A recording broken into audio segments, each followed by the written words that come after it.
Nós vamos ler os Salmos 46 e o versículo de número 1.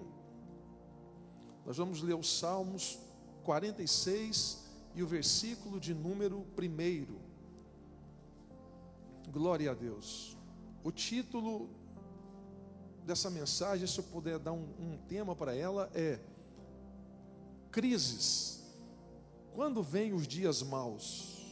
Ou o que fazer quando vêm os dias maus? O Salmo 46, primeiro, diz assim: glória a Deus. Deus é o nosso refúgio e fortaleza, socorro bem presente na angústia. Portanto, não temeremos, ainda que a terra se mude, e ainda que os montes se transportem para o meio dos mares, ainda que as águas rujam e se perturbem, ainda que os montes se abalem pela sua braveza. Há um rio cujas correntes se alegram, a cidade de Deus, o santuário das moradas do Altíssimo. Deus está no meio dela, não se abalará. Deus a ajudará já ao romper da manhã. Fecha os teus olhos, sentado mesmo, como você está. Espírito Santo, continua falando aos nossos corações. Abra o nosso entendimento para receber a tua palavra. E que essa palavra venha falar hoje, segunda, terça, quarta, quinta, e venha confrontar a nossa realidade para uma mudança que precisamos. Ajude-nos, ó Pai. Talvez tenha alguém aqui que entrou, que está passando por crises. Crise no casamento, crise financeira, crise existencial, crise emocional. Eu não sei, mas o Senhor sabe. Ajude, Pai, a pessoa nesta manhã de domingo. E que o teu nome seja glorificado, em nome de Jesus. Amém. O Salmos 46, ele é atribuído aos filhos de Corá. Quem foi Corá? Corá foi um levita. É bem conhecida a história de Corá, porque ele foi um levita que servia no templo. Só que Corá, ele se rebelou contra Moisés no deserto. E você vai ver a história de Corá no livro de Números, capítulo 16, sobre o fato que acontecera com Corá. Mas esses salmos agora é sobre os filhos de Corá. É sobre a família, alguém da família dele. Os salmos começam dizendo sobre a grandeza do Senhor e a expectativa dele, de Deus, em fazer alguma coisa com ele e para ele. E eu pergunto para nós, ele está falando de um momento de dificuldade, ele está falando de um momento de crise. O que é crise? Crise é aquilo que sai fora do seu controle. Problema é aquilo que está nas tuas mãos.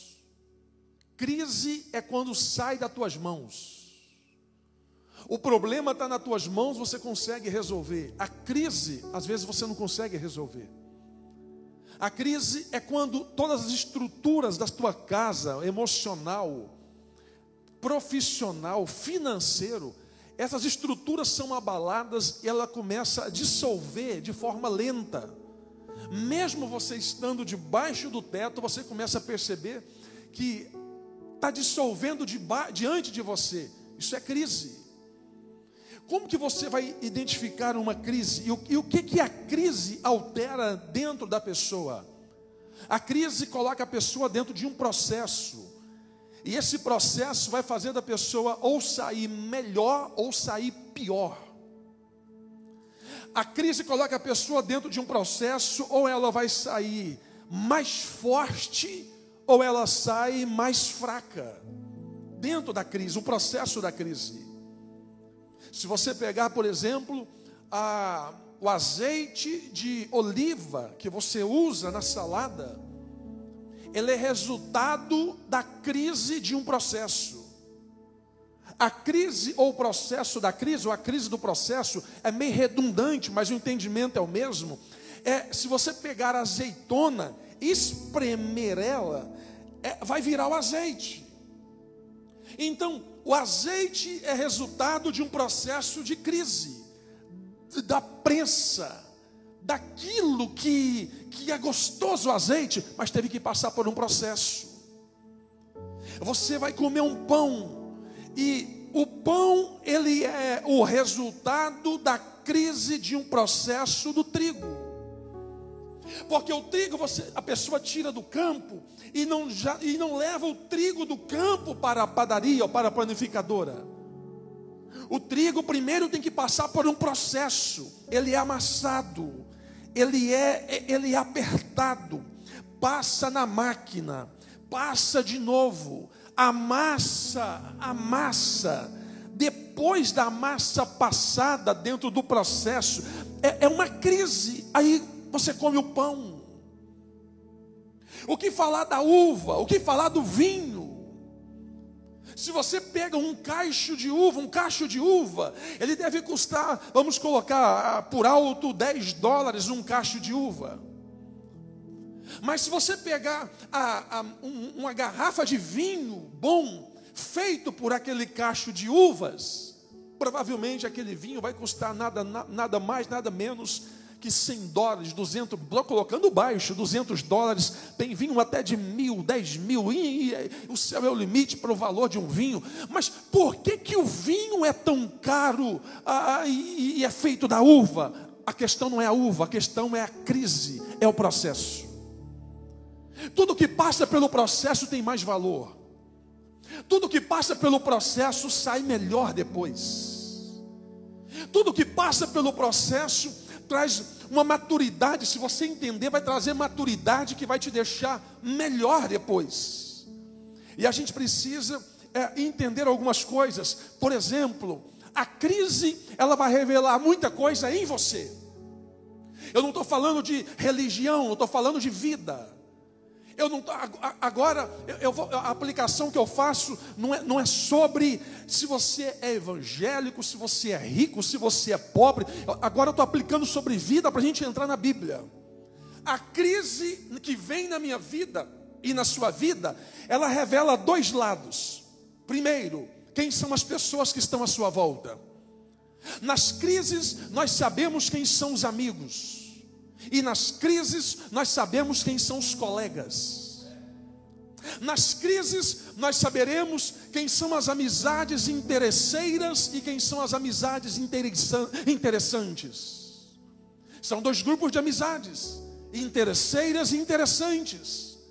O grupo da amizade interesseira na crise, eles vão embora, porque eles não querem passar pelo processo que você está passando. Eles só querem o fruto bom que vem das suas mãos. Na crise, se você trabalhar muito, você perde a família. Se você não trabalhar, você também perde a família.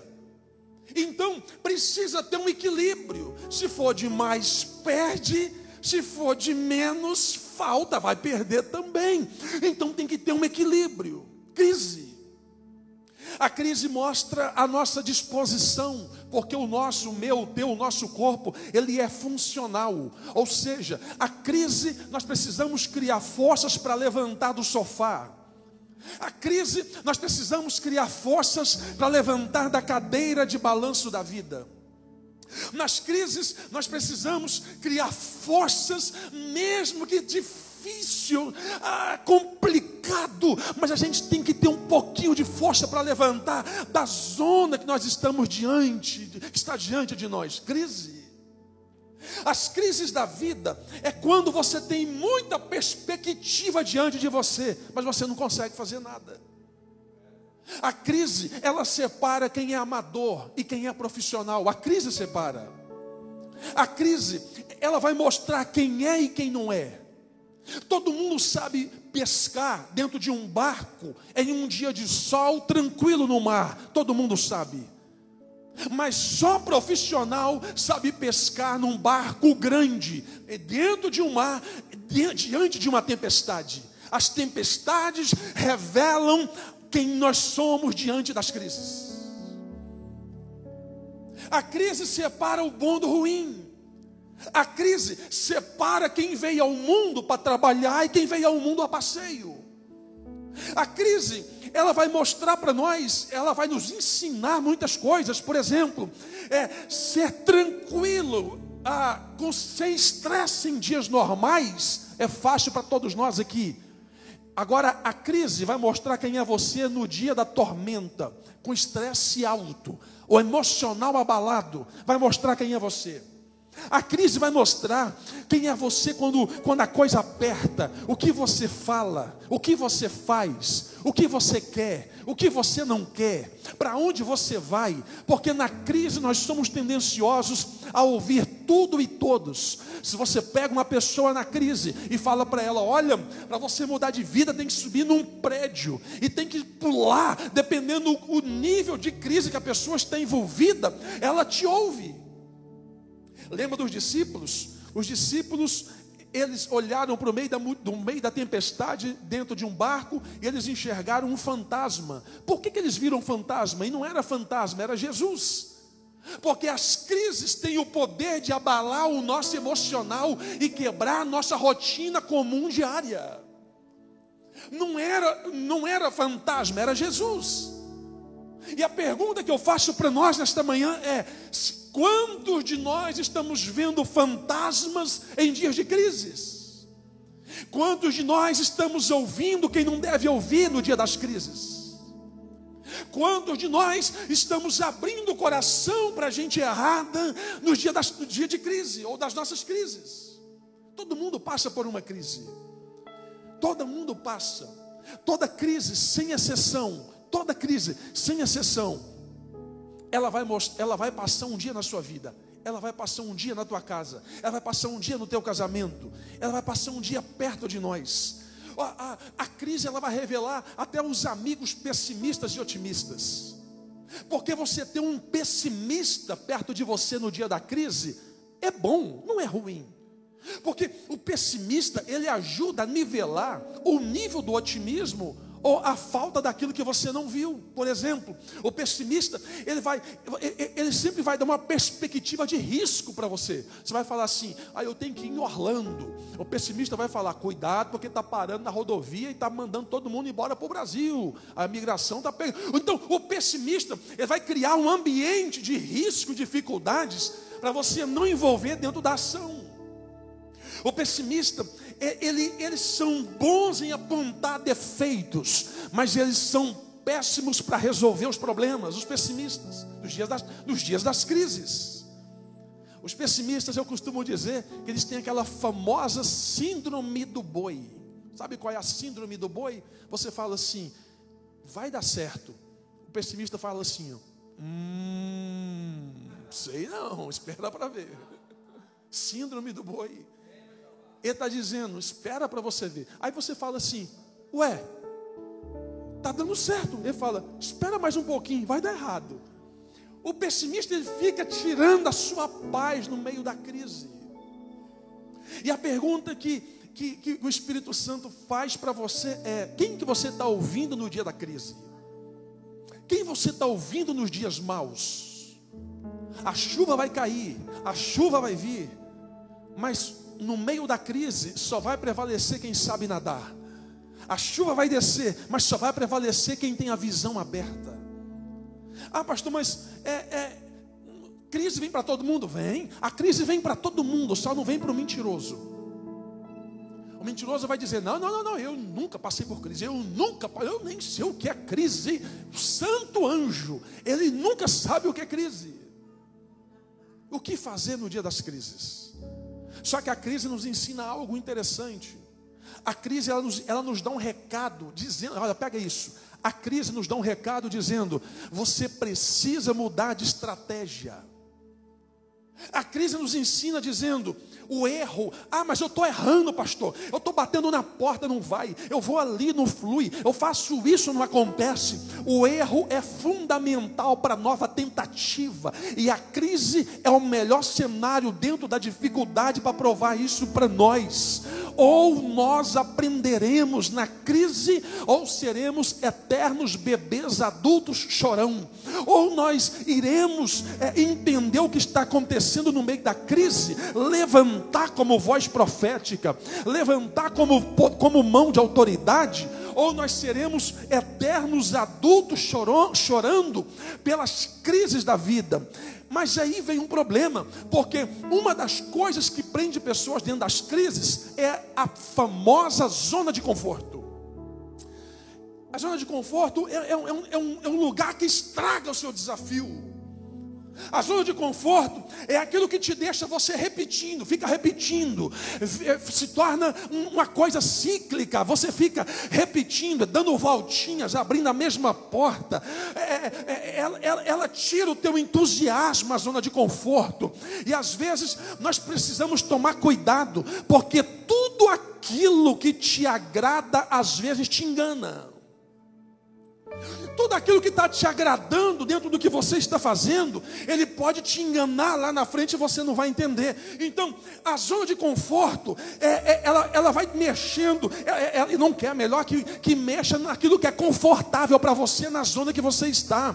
Só que aí o Espírito Santo vem confrontando nós na Bíblia, dizendo, perigo, porque as crises dentro da zona de conforto, ela faz você viver no mesmo nível, você não muda o nível, a mente é a mesma, o nível é o mesmo, a mentalidade é a mesma, as amizades são as mesmas conversas, a mesma ladainha, o mesmo blá blá blá, o mesmo teco-teco.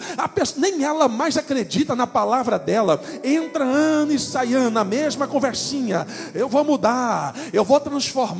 Entra ano e sai ano, não, eu vou sair deste casamento, eu vou sair dessa empresa. Na verdade, você não quer sair do casamento, você não quer sair da empresa, você quer resolver um problema e não sabe como resolver. E a sua mente está dizendo, eu estou te dando um escape, isso chama fuga. Dentro da linguagem psicológica, dentro da Bíblia, dentro do conceito moral, chama-se linguagem de fuga. Eu não quero sair de onde eu estou, mas eu não sei como resolver. E como eu não sei como resolver, para mim a melhor coisa é sair. E o Espírito Santo está dizendo, você não vai sair. Eu vou te dar estratégias, vou mudar a tua mente, vou mudar tua mesa, vou mudar teu relacionamento, vou curar tua ferida, vou curar tua alma, vou curar essas mágoas do passado, mas você não vai ficar do jeito que você está.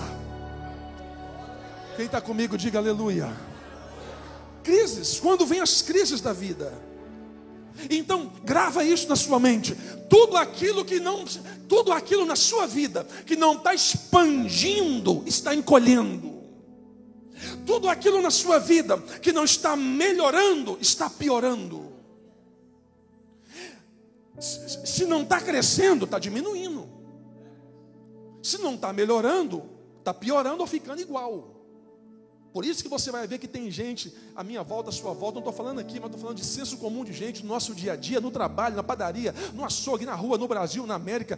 Gente que faz o mais do mesmo, ele quer resultado diferente. Quem faz mais do mesmo vai ter o mesmo.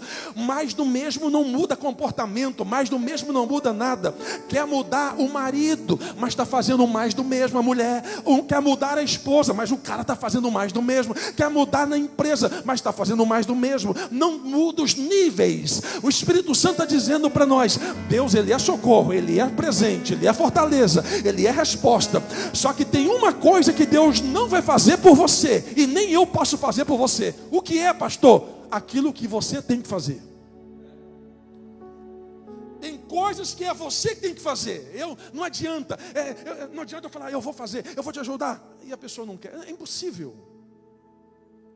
Pessoas que não querem. Então, grava isso. Você tem que, às vezes, tem que romper no meio da crise. Uma frase para você levar para a vida: quem tem medo de crescer, ele morre pequeno.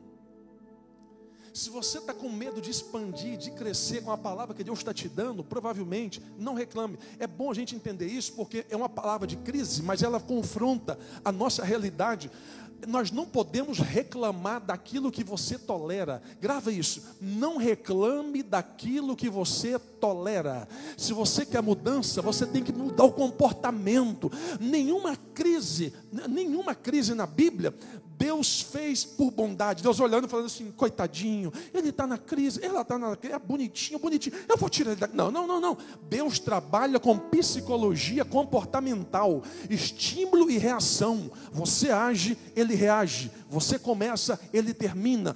Deus só vai terminar o que a gente começar. Se a gente não começa, Deus não termina. Está na Bíblia. Clama a mim, você começa. Responder-te-ei, Ele responde. Batei-vos, você começa. Abrir-se-vos-á, Ele responde. Davi joga pedra, você começa. Golias cai no chão, Ele responde. O povo marcha à beira do Mar Vermelho, você começa. Mar Vermelho se abre, Ele responde. Achegai-vos a Deus, você começa. Ele chegará a vós, Deus responde. É você que começa, você faz. Deus não trabalha com dó. No vocabulário de Deus não tem dó. Eu tenho dó. Não. Deus trabalha com princípios, propósitos. Quando você entende princípio e propósito, Ele começa a trabalhar na tua vida, na tua casa, na tua família, no seu eu. Porque a maior crise que nós passamos, ela não está do lado de fora. A maior crise que nós passamos, ela está do lado de dentro. Pastor, mas eu tenho dificuldade de mudar. Então vou te falar uma coisa: mudar é difícil? Não mudar é fatal. Mudar é difícil? É muito difícil mudar. Porque envolve crença, cultura, relacionamento, personalidade, temperamento. E a gente está vivendo uma época hoje de duas coisas muito perigosas. Grave isso aqui, para quem está em casa e para quem está aqui. Duas coisas muito perigosas. Primeiro, é uma palavra no mundo chamada de empoderamento feminino. Está tentando tirar o poder dos princípios bíblicos e da autoridade do homem na casa e falar para a mulher que ela não precisa de macho, do marido, do sacerdote. Pensa, se você for ler as 4 ondas do feminismo, a partir de 1989, você vai ver que a partir da segunda onda do feminismo, a ideia principal dentro da vertente do feminismo é o seguinte: mulher, seja livre e voa, e você não precisa de macho. Essa ideia não vem de Deus. A ideia de Deus é a família. A ideia de Deus é o homem e a mulher. O homem precisa da mulher, a mulher precisa do homem. Uma vertente perigosa que está rodeando as igrejas e o mundo. Empoderamento. Você pode ser empoderada, mas você pode ser empoderada debaixo da submissão, debaixo não, ao lado da submissão do seu marido, com a família abundante, família feliz, e debaixo da graça de Deus. Esse é o melhor empoderamento. Segundo perigo é a pessoa fala: pastor, Deus me fez assim, eu vou morrer assim. Ah, é? Síndrome de Gabriela. Morri assim, vou morrer assim. Não. Deus trabalha. Ah, não. Sabe aquele negócio? Deus não muda meu temperamento. Muda? Deus muda? Se a pessoa fala que Deus não muda temperamento, é porque não conhece Bíblia. Vai ver Pedro, vai ver João. Pedro era um maluco, arrancava a espada e queria cortar a cabeça de um, cortar a cabeça de Deus. Muda. Se Deus não mudar, nós não pregamos o evangelho. Outra coisa, a obediência de cumplicidade dentro da casa. Está faltando obediência dentro da casa e começa a gerar crise. Marido com esposa, esposa com marido, os dois não têm mais paz. Literalmente está puxando o diabo para dentro da casa. Pastor, que loucura. Sim, senhor. Como que puxa? Dando legalidades, usando palavras que não vêm de Deus, usando situações que não vêm de Deus. O plano de Deus não é você ter carro novo, casa nova, dinheiro na conta. O plano de Deus é você ter uma família abençoada. Família abençoada é você lutar por sua família, você tentar lutar. Pastor, não está dando, lute enquanto puder. Depois que não puder, tudo bem, mas enquanto pode, luta. Tem crises que não é o diabo que causa, é a mulher que leva, é o marido que leva. Tem crise que é o vizinho que está levando para dentro da casa, porque você está abrindo a porta. Tem crise que foi você envolver com essa mulher na amizade, foi envolver com esse homem, levou a crise para casa. Fecha a porta da tua casa, começa a dizer não para algumas pessoas, levanta de algumas mesas da vida, para de abrir teu coração para gente errada, para de criar crise no seu casamento, para de criar crise dentro do seu eu. O Espírito Santo está dizendo: eu tenho remédio, mas você tem que tomar a bula. Eu tenho remédio, mas você tem que aceitar a receita para você passar por aquilo que eu quero que você não passe. Quem está comigo, diga aleluia.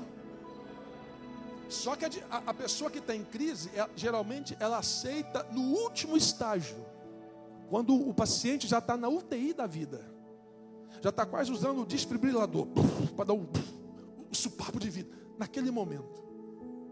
Por que não resolver as crises antes? O apóstolo Tiago, ele fala de algo que eu gosto muito.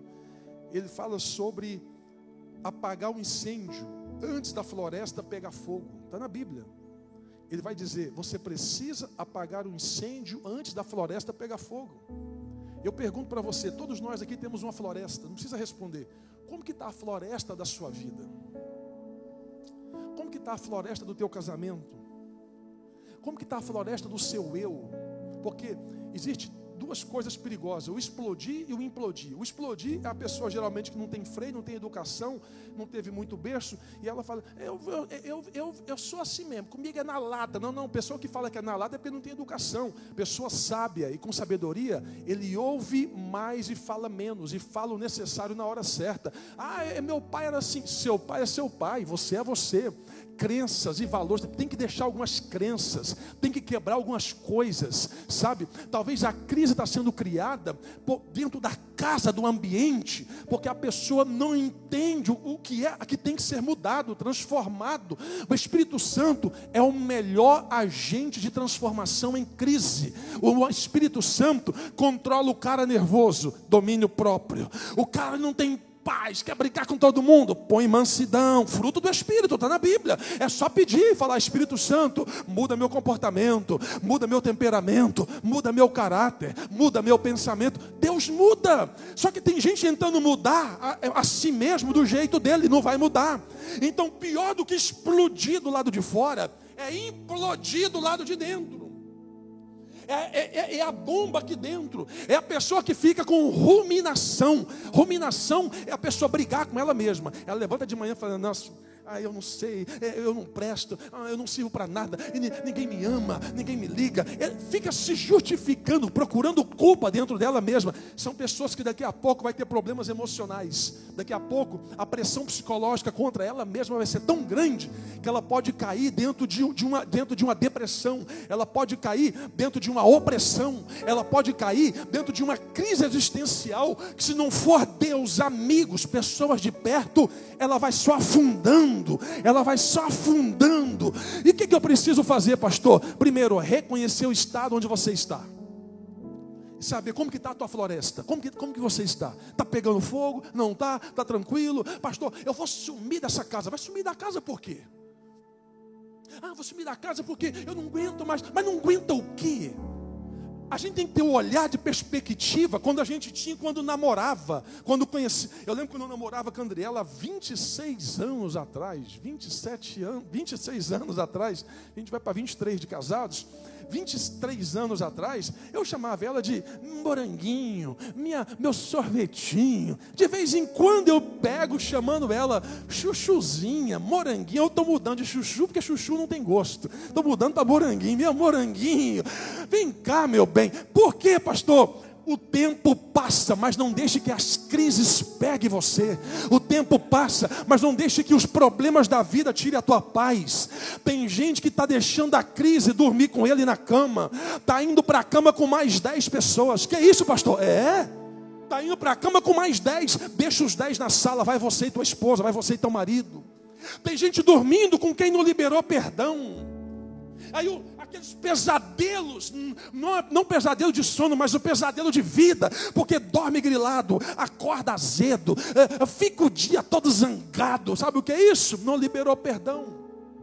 Eu gosto de uma frase de John Maxwell. Ele vai dizer que quem não libera perdão é como se alguém tomasse um veneno, na esperança de que o outro morresse, mas quem está morrendo é ele. Ele vai dizer assim, não liberar perdão é como se alguém tomasse o veneno na esperança de que o outro morresse, mas quem está morrendo é ele. Eu pergunto para você, o que é que tem que ser transformado na sua vida hoje, nessa manhã de domingo? O que é que tem que ser alterado na sua vida hoje, nessa manhã de domingo? Você está querendo chutar o balde por quê? Está querendo sumir.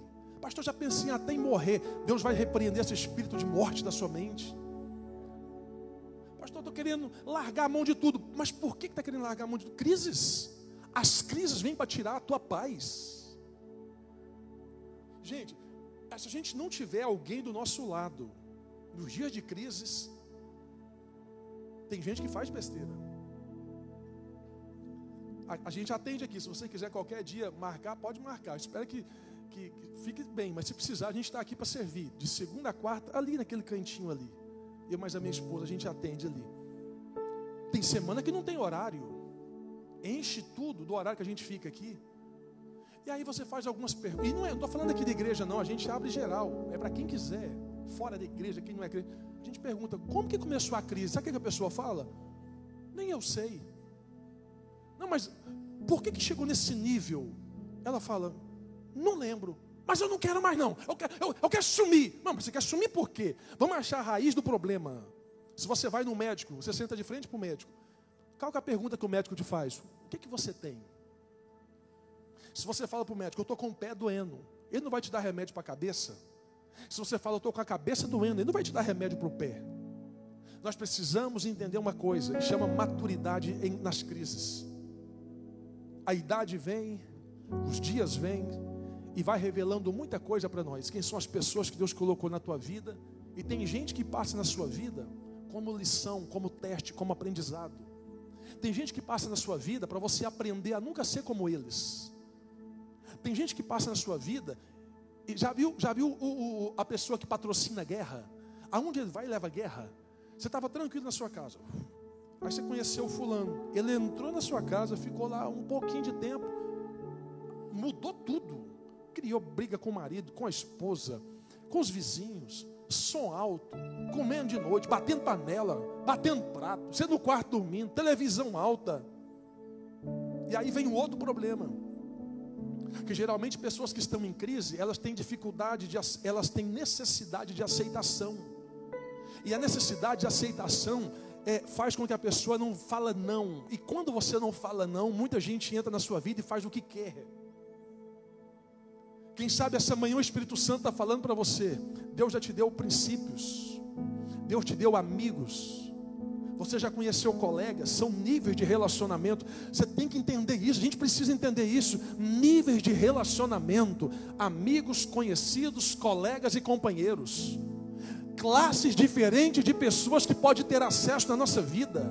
A Bíblia fala disso. A Bíblia fala que as más companhias corrompem os bons costumes. 1 Coríntios. Talvez você está deixando o conhecido ter acesso de amigo e não pode. Você está contando coisa para companheiro, quando na verdade, contando coisa de amigo para gente que é companheiro. Não pode. Pastor, mas o que eu faço? Deus vai te dando discernimento, Deus vai colocando gente na sua vida. Gente com maturidade. Maturidade não é ter cabelo branco. Maturidade é ter mente plena. Maturidade não é saber, não é ter tempo de vida.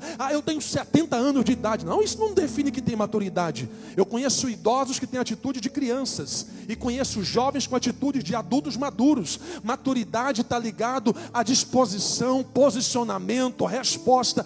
Maturidade está ligado às decisões que nós tomamos. Quem sabe papai está falando ao teu coração. O problema que você precisa resolver está na decisão que você não toma, está no posicionamento que você não tem, está diante da situação que você não levanta a cabeça. Mas em nome de Jesus, levanta a sua mão, eu vou liberar uma palavra. Em nome de Jesus, Deus vai te dar remédio, Deus vai te dar pessoas, Deus vai arrancar esse câncer relacional, Deus vai tirar esse problema da tua casa e você vai chegar com segurança, vai resolver tudo em nome de Jesus.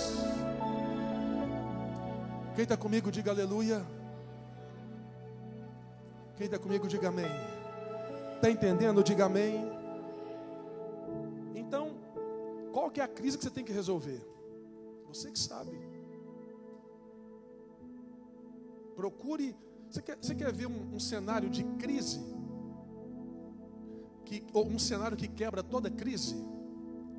Você ganhar um prêmio, quebra a crise na hora. Deixa alguém ligar para você e falar assim: parece que você ganhou o Powerball, Super Bowl, pega assim, ganhou na loteria.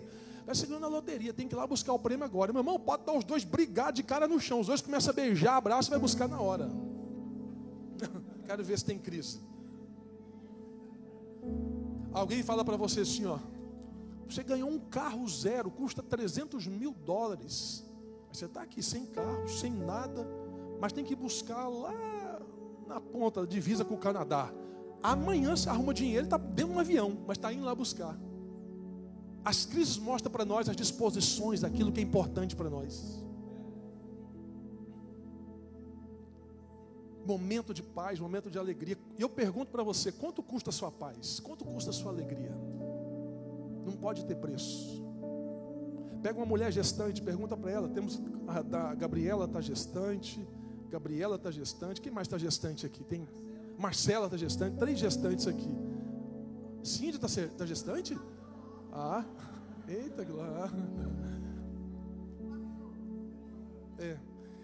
Pergunta para uma mulher gestante, qual que é a perspectiva da criança que vai nascer? Pergunta, vê se a mãe vai falar assim, vai vir uma crise, vai nascer em crise. Não, está na Bíblia.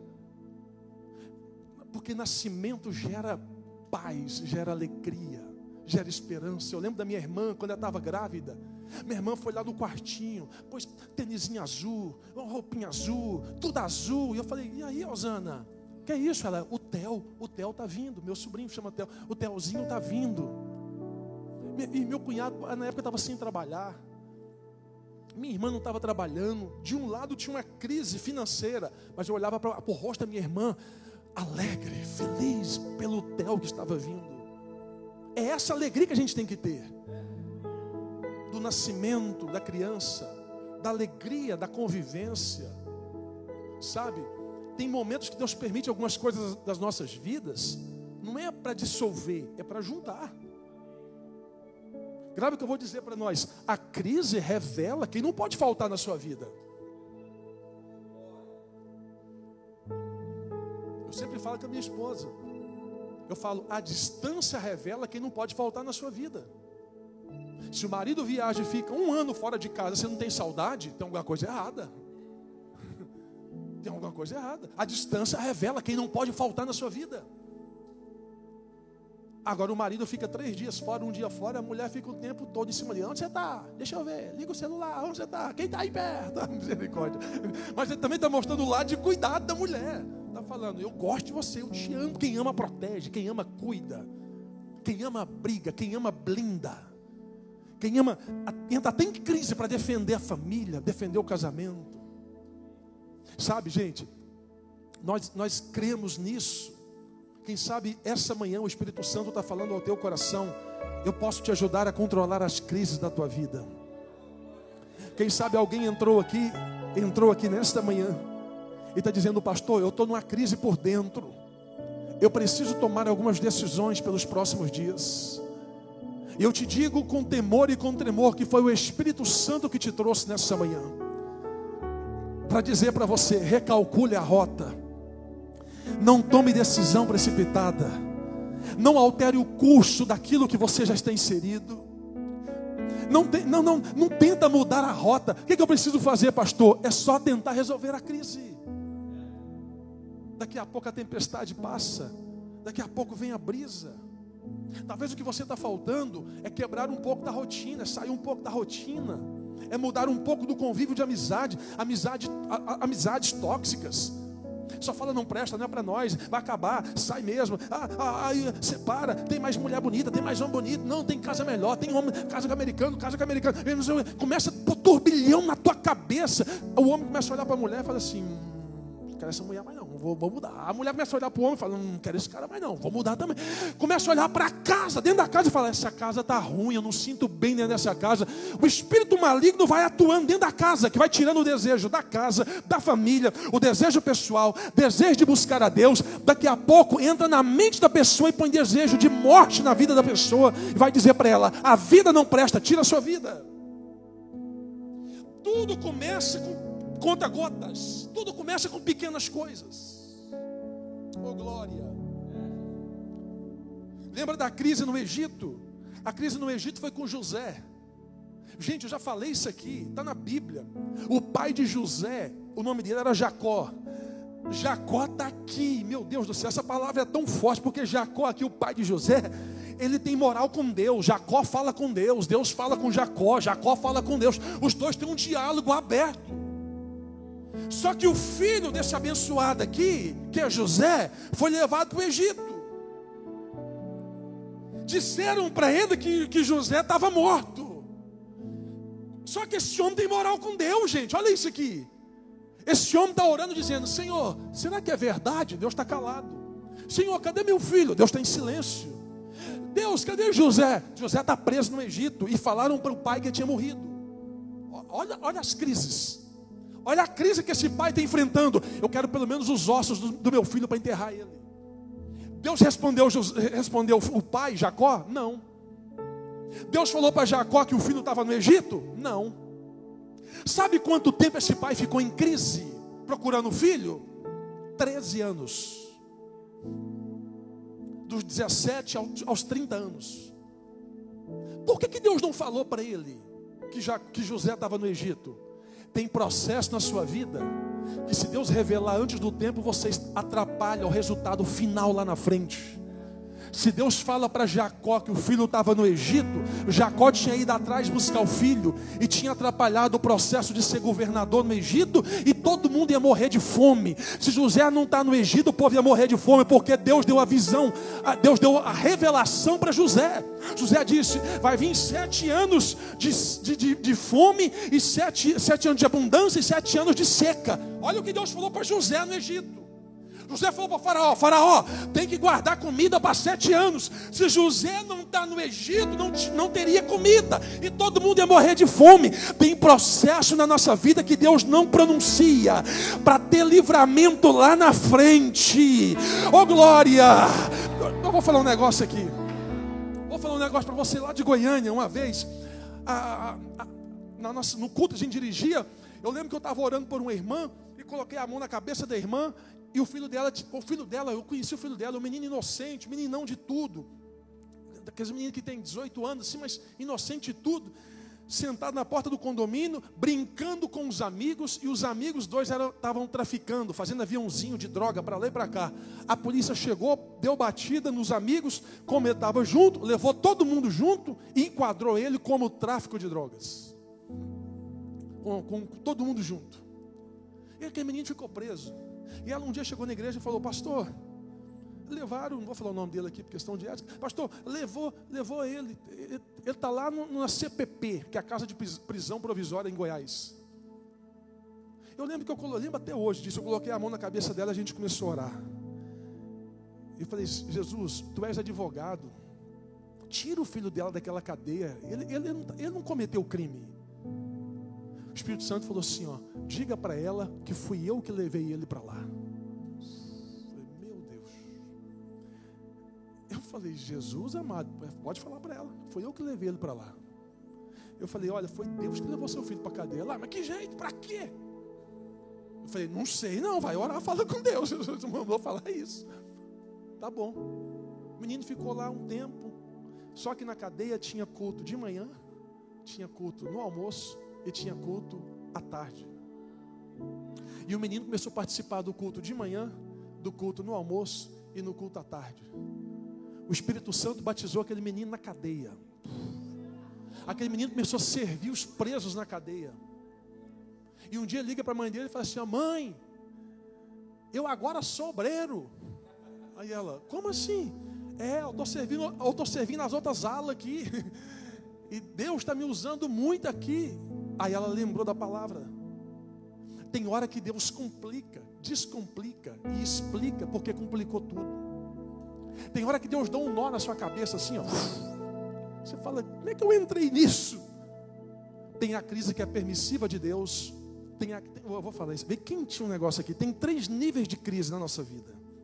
A crise que Deus permite, a crise que o diabo leva e a crise que você entra.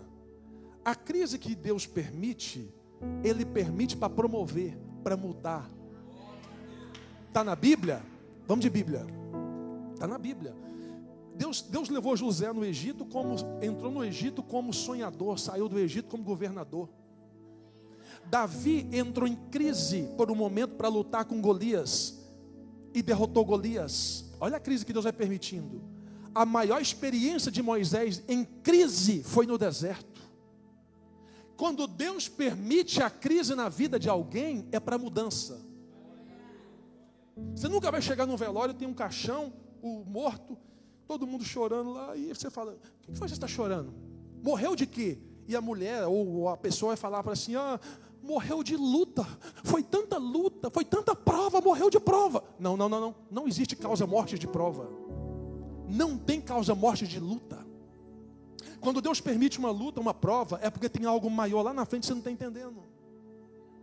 Então Deus permite um cenário de crise para mudança. Foi isso com Israel. Quando Israel estava saindo da vontade de Deus, o que Deus fazia? Está indo para a idolatria? Deus permite a Síria ataca Israel. Israel, vocês não querem converter o coração de vocês? Babilônia. Lembra, é só você ler a história de Naum, livro pequeno na Bíblia, livro do profeta Naum. Lê depois com calma.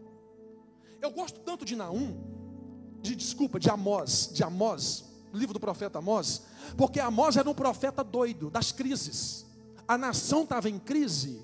Aí Deus fala para Amós assim: Amós, fala para o rei que se ele não converter e não mudar a direção da nação, a minha espada vai vir contra o trono dele, e eu vou arrancar ele do trono. O profeta doido. O profeta chegou no rei e falou assim: rei, o rei era Jeroboão, Deus falou comigo que se você não voltar para os pés do Senhor, a espada dele vai vir contra você, e ele vai te arrancar do trono e vai te matar. O rei falou assim: tá, muito ousado, você está pensando que você é quem? O rei manda um cara vir até Amós e arranca ele da cidade. O cara chega para Amós e fala assim: ó, vai embora daqui. Está na Bíblia, Amós 7,14. Amós, você não é bem-vindo aqui não. Sai daqui, sai dessa cidade. Amós está dizendo: não, Deus vai matar vocês não voltar logo. Vocês precisam alinhar, vocês estão tudo idólatra. Amós está profetizando e está empurrando ele para fora. Aí chega um momento que Amós entra em crise. Amós 7,14. Aí Amós entra em crise, ele vai olhar para os céus. Imagina ele olhando para os céus e está dizendo: Deus, eu não era profeta, eu não era nem filho de profeta, eu era boiadeiro e cultivador de sicômoro. Foi o Senhor que mandou eu falar, e agora eu estou sendo mandado embora. Aí Deus, isso aqui é uma outra palavra muito forte, a gente vai pregar um dia aqui sobre as crises de Amós. O que Amós aprendeu com aquilo? Tem crise que você passa por obedecer a Deus. Está na Bíblia? Tá.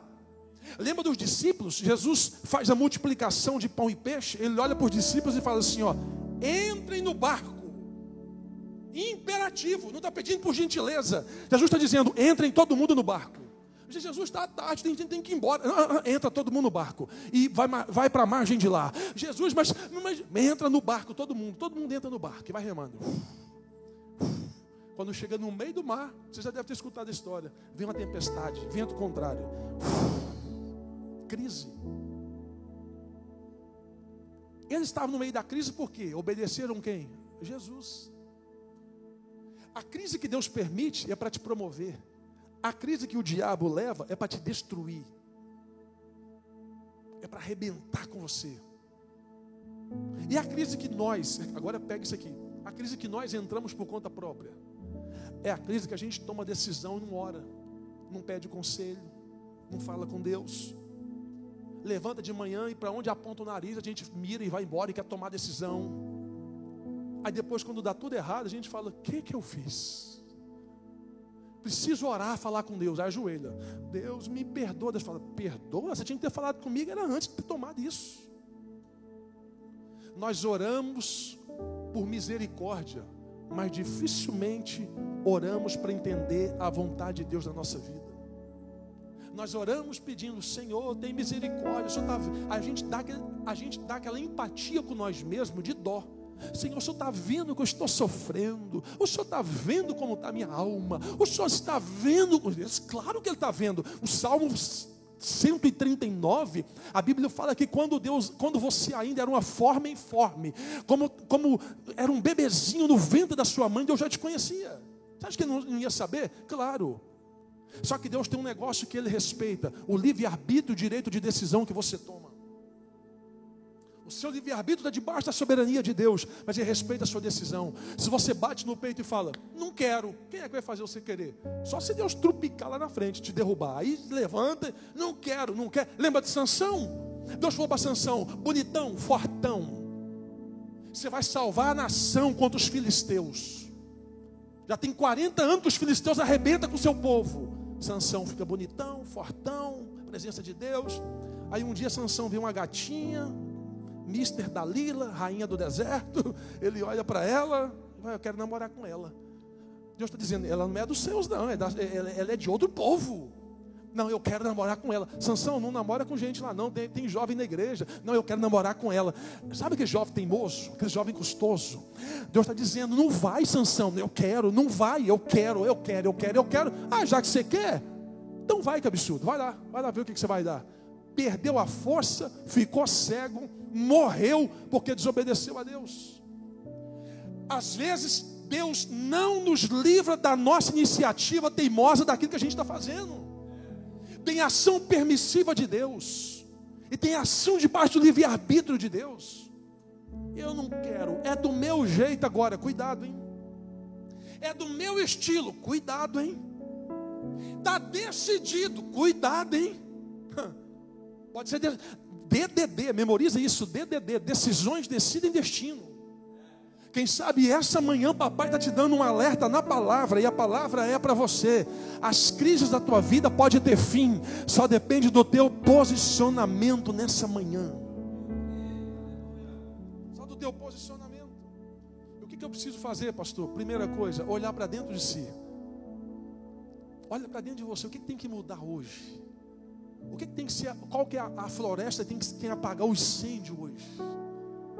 Talvez você está aqui, você que está em casa pela internet, talvez você está aqui, chegou aqui, brigado com a esposa, brigado com o marido, brigado com o filho, brigado com o patrão, brigado até com você mesmo. Tem gente que é tão azedo que ele briga com ele mesmo. Vai para o espelho, credo, ninguém nem olhar para sua cara mais.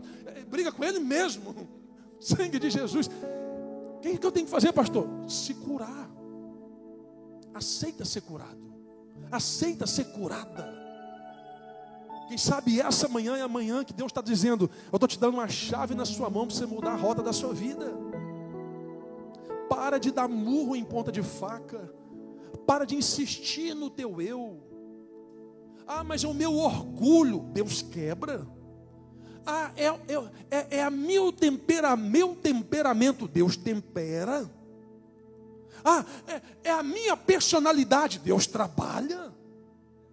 É o meu caráter, Deus muda. Mas o que Deus não muda? Só aquilo que você não quer. Só isso. Olhe para dentro de você nessa manhã. O que tem que ser mudado hoje? Olhe para dentro de você. Vamos fazer um olhar introspectivo? Quantas crises você já passou e superou elas? Talvez essa crise que você está passando hoje é só mais uma que você vai superar, e amanhã você vai ver e vai falar, ufa, pensei que eu não ia dar conta. Esses dias eu falei, foi com o Reginaldo, eu falei, vai chegar um momento que nós, gente, vamos passar por crises, nós vamos sentar e chupar um picolé e falar, cara, que crise foi aquela que a gente passou? Sabe o que é isso? É memorial, é lembrar que você passou por um momento ruim, mas Deus te deu vitória lá na frente. Agora eu vou ser mais fundo, abezetacil na veia, prego batido com ponta virada. Vamos lá. Sabe por que muitas crises não se resolvem? Porque você quer resolver a crise do seu jeito. E Deus não vai deixar você resolver do seu jeito. Se você resolver a crise do seu jeito, você estraga. Sabe por quê? Imagina se Deus fizesse tudo que você pede. Imagina se no momento de raiva, o Carlos Maia fala assim, Deus, pega aquela espada de fogo, vai no meus inimigos, corta a cabeça, fura a barriga, corta as pernas. Imagina se eu falo isso. Aí a Bíblia fala que com a mesma medida que eu estou medindo, eu vou ser medido. A Bíblia fala o seguinte, para mim tomar cuidado, porque o que eu estou querendo para o outro é o que eu posso querer para mim daqui a uns dias. Quem sabe essa manhã você precisa reconhecer isso dentro de você. Eu sei que eu vim pregar, não sei se eu estou pregando para todo mundo, talvez eu estou pregando para uma, para duas, eu não sei, mas o Espírito Santo está falando ao teu coração. Você precisa reconhecer o teu estado. Quando vêm os dias maus? Eu já contei aqui, certa feita no Brasil, eu mais a minha esposa, a gente viajava muito mesmo pregando, viajando, congressos, eventos, igrejas. E uma certa feita, eu achando que estava tudo bem, porque homem é assim, homem tem a mente diferente da mulher, lógico, claro, graças a Deus. E aí viajando, a minha esposa falou para mim assim, eu falei para ela, tá tudo bem? Ela falou, deixa para lá. Eu falei, como é que é? Ela falou, deixa para lá. Eu estava na rodovia, tinha comprado um carro novinho, estava feliz, eu mais ela. Eu achando que a felicidade que a gente queria estava nas coisas, na época. Porque por mais que coisas traz alegria, não mistura alegria com felicidade. O dinheiro que você tem pode gerar caminhos de alegria que te leve a uma felicidade. Mas o dinheiro que você tem não compra a felicidade que você precisa. Porque felicidade, o que é felicidade? O que é alegria? Um jantar, você sai para jantar com os amigos, momento de alegria. Você vai viajar com seus amigos, vai para Cancún, momento de alegria. E felicidade, pastor? Felicidade não é matéria, felicidade é estado de espírito. Tem gente que fala assim, o dia que eu comprar a casa eu vou ser feliz. Ele compra e descobre que é infeliz. Não, o dia que eu mudar de emprego eu vou ser feliz. Muda de emprego e descobre que é infeliz.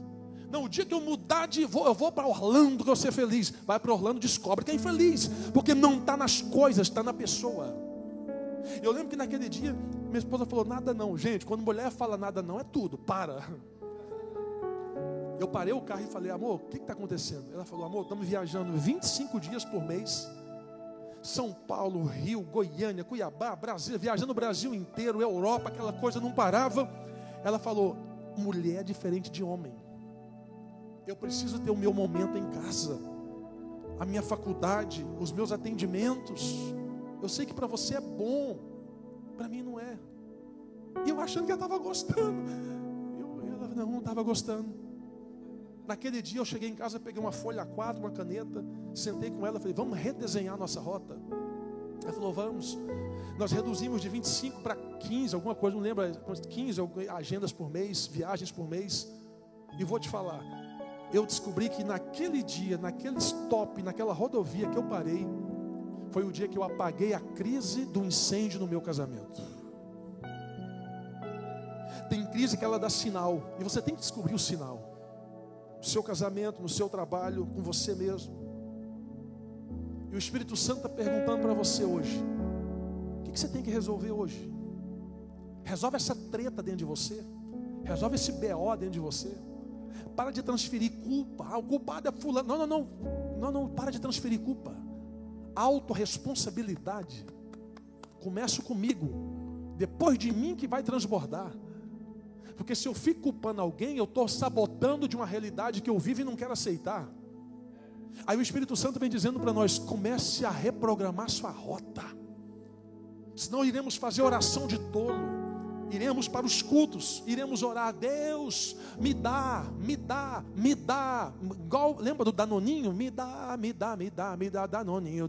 É o crente Danoninho, só fica me dá. Deus está dizendo, eu não vou te dar enquanto você não aprender. Deus está querendo nos ensinar, Deus não quer dar, Ele quer nos ensinar, porque se Ele te ensina, depois fica fácil de Ele te dar. Se Ele te dá sem ensinar, você se perde. Não é difícil entender isso. Uma fatia da nossa geração é teimosa. Uma fatia da nossa geração quer bênção sem orar. Uma fatia da nossa geração quer mudança sem aceitar a mudança. Uma fatia da nossa geração quer tudo de Deus, mas não quer dar nada dele para Deus, ou dela para Deus. E a gente não vai enganar você aqui. Na Shalom não vai enganar você. Quer mudar de vida? Então a primeira mudança tem que ser você e Deus. Pastor, ora para Deus me prosperar. Você tem base para prosperar? Você tem suficiência para Deus colocar muito dinheiro nas suas mãos? Ah, não tem, então Deus não vai te prosperar. Porque talvez a prosperidade está na Bíblia. Porque a Bíblia, contra a Bíblia não há argumentos. Provérbios 20, 21. Bênção antes do tempo vira maldição. Aí Deus te dá a prosperidade que você quer. Você some da igreja, some de Deus, troca de mulher, troca de marido, vai embora, nunca mais volta nem para agradecer. Isso era bênção? Não, isso era maldição. O que então é bênção para mim, pastor? Primeiro, Deus te faz bênção para ser abençoador. Segundo, você já é abençoado pelo sacrifício da cruz do Calvário de Jesus. Talvez você está aqui e não aceitou Jesus ainda. Primeira coisa, você precisa reconhecer Jesus como Senhor da sua vida. Você precisa dar um passo de fé e falar: eu aceito Jesus como Senhor e Salvador da minha vida. Senão vai ficar fugindo, apagando, enxugando gelo. Vem hoje, resolve amanhã. Não, Jesus pode mudar a vida. Mudou a minha, mudou da minha esposa, mudou de quem está do seu lado. Por que não pode mudar a sua? Ele tem o poder de mudar. E o que eu faço, pastor?